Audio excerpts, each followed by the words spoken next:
IBP elections. And what's making it very exciting, mga kaigsunan, because ang mga digonitron sa mga major posts, I mean important nga mga positions sa IBP are these people coming from University of San Jose Recoletos, mga kaigsunan, mga bantugang mga abogado. Dito sa province, si Vice President gihupta ni Attorney Zali Maligon nga ato nadungog kaganina, mga kaigsunan, di palang dugay. And this time atong ikahinabi usab ang presidente, bagong presidente, mga kaigsunan, sa IBP Cebu chapter. Sugato na to sa masipang pakpak ang maanyag o maabtik nga si Attorney Elaine Bathan. Attorney, mayong hapon. May hapon. Ako lang ikuha ka IBP Cebu City chapter. Duha man ta ka chapter sa IBP. Correct, that's right. By the way, Attorney, congratulations, and rare kaayo nga occurrence, Attorney, no, nga sa Cebu City unopposed. Of course, ang president sa IBP province na opposed man ang president, but ang vice president wala po'y opposition, si Attorney Zali Maligon. Wala sa opposition. In fact, before the elections kaganina, pag human sa nomination, ang court appointed na court observer, si Judge Paredes, really said na this is the first time in the history of the Integrated Bar of the Philippines Cebu City chapter na unopposed ang nidagan, especially for president. For president, I see. Attorney, kinini ang una gidayong pangutana sa mga tao, ngano man ni nahadlok sila ni Attorney Bathan? I don't know. I just would, ako lang yun, no, with all humility, ako lang yun sa ganahan, huna-hunaon nga, siguro, because nakaserve ko sa IBP since 2007, isip director, and then 2009, secretary, and then karon pag 11 until today, I am an incumbent vice president.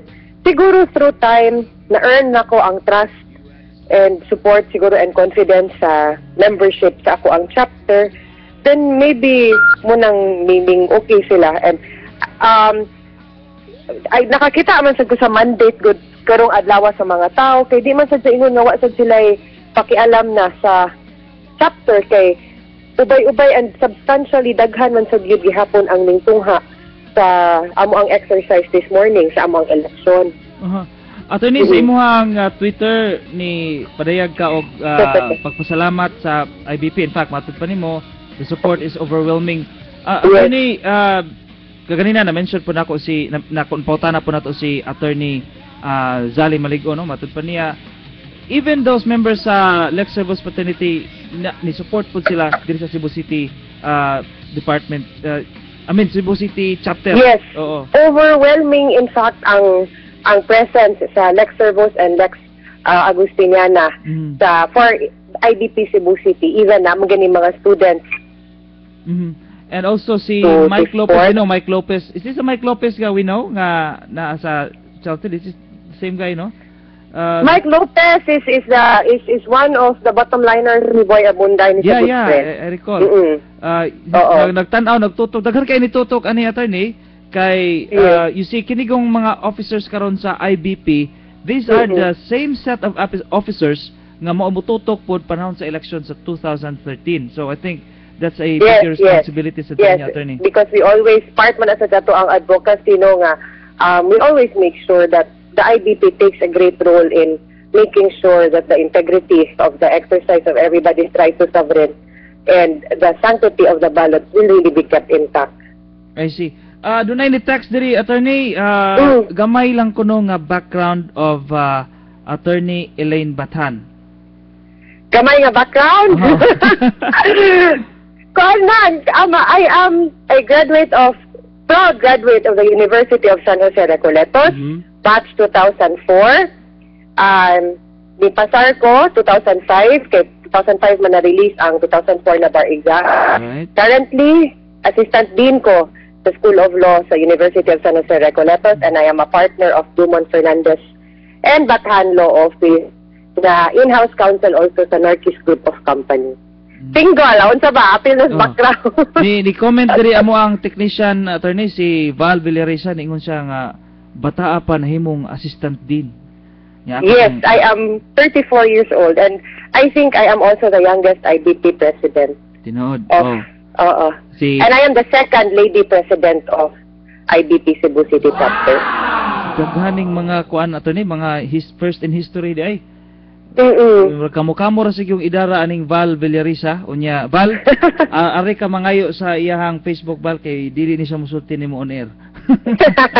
Anyway, ato ni dunay ni paabot lang diri ato ni. I hope you don't mind me asking this. Yes. Di man nato ikalimod during the controversy sa University of San Jose Recoletos, you were very visible going to NBI, and in fact you were one of the few attorneys nga nitabang sab sa tuang estudyante. Despite after daghan ang niware og boton nga proud Hosinian, this latest development, Vice President Hosinian, President sa Cebu City Chapter Hosinian. What's this to you? I mean anything ikasulti aning latest grabe siya nga Garbo. It's really overwhelming, and to me it's really high time that the Hosinian lawyer is known not only in the IBP, not only in the legal profession, but also, you know, it's time to make our mark as a Hosinian lawyer in society, either through the IBP or through other means. I think it's high time. Not just a Hosinian lawyer, the Hosinian period. Ma'am, ningon po diri nga ikaw assistant dean, practicing lawyer sad ka, nagtudlo pa jud ka, nya karon presidente ka sa IBP. Napakuno kay panahon sa imong kaugalingon. Klaro kani laki ang gasend ani ma'am. Actually, yes, because tungod ra man gud na nga tanan ang imuhang gibuhat, kung nalipay ka, ganahan ka sa imuhang gibuhat, then you don't see it as work. So, kung kag find time for myself, naarap man gid gihapon na siya kay mabalanse man gid gihapon na nato ato ang oras. And siguro good thing kay I am single, so that's another thing also nga mas na ako'y time other than sa mga responsibilities nako, nasa ko'y time for myself and of course my family. Murag ang imorag yung labad-labad so ang imorag yung mga iro no. Pila ni kabuk imong iro ato? I have 5 dogs. Di ba tabang. Anyway, attorney unsay imuhang ipatuman nga si Attorney Maligon kaganin he mentioned of katong pension kuno sa mga abogado nga excuse the word na tiguang na unya mura biya nig self-employed ang mga abogado, di ba? So imo ba sa nang i-adapt diri sa Cebu City chapter being the new president? Yes, part gid sa amo ang actually term karon, the incumbent term is for us supposed to implement medical and mga health benefits sa amo ang mga members. Gani pag election namo ang IBP Cebu City chapter, aside sa election today, naapod mi gibuhat pud nga plebiscite kay amo amang gong gi-increase ang kanang among mortuary fund nga amutan yearly, which is only 20 pesos to 100 pesos para we could give a substantial aid and donation sa family anang amo ang kauban in town nga muuna ba mugika nato unya wa mi maikadalit, wa mi maikahatag tungod gamay ka mo among mortuary. And I'm also happy to announce na positive and overwhelming sa kaayo ang outcome sa maong plebiscite. Of course, the yes vote really won, so effectively amo nang mapa-implement ang kanang amo ang mortuary na aid. And karon magud pud na term nakatay-up pud mi with total health check na diagnostics dinha sa sa Jones, no, wherein ang amo ang members na ay discount for mga procedures. And hopefully we would continue tani nga project unya we could further improve it.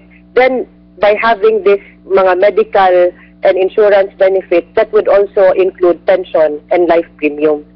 Attorney, on the issues on the lawyers nga mga badlungon, of course we know man nga tanang mga complaints ilabi man ni sa IBP sa imong tawagan sa imong kauban nga mga abogado nga mga tong mga pilyo or note or badlungon.